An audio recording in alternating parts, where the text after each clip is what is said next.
Hello, it's Nikki. I would love to give you an analogy today, especially at this time of year where maybe you're thinking about goals and vision and where you're going next.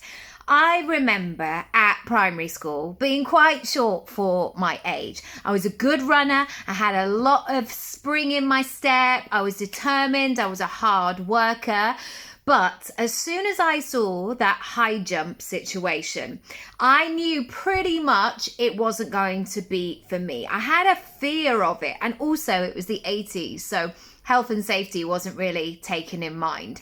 And I remember a teacher saying, you've just got to go for it. You've just got to jump at it and figure it out. And I understood on one level why she was saying that. However, there were some kids at that age, maybe when we were like 9 or 10, who looked like they could get served in a bar. They were much taller, they were longer, and they were just a different kind of body shape. And I remember saying to the teacher, could we do, like organizing things when I was like 10 years old, could we do like two groups? So we have two heights. So the people who are less confident, they start with the lower height. And then the people who are really competent can just go at the height and then they don't have to lower themselves for us. And the teacher said, absolutely not. We just all need to do the same.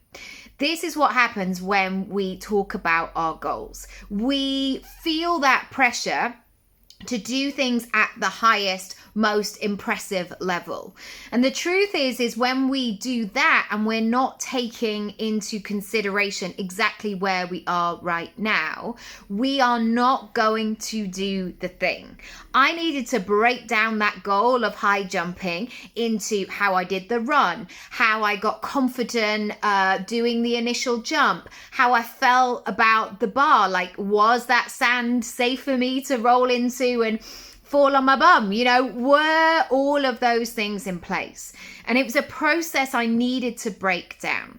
And so I urge you at this time, especially if you are thinking about goals and visions and where you are going next, I would love you to not only reach for whatever it is. Of course, we all want to do the best thing, but what is the next thing? How can you do that and really get granular with it? Break it down even more than you think you need to. If you would like help and support, send me a message. I would love to book you in for a chat. Lots of love.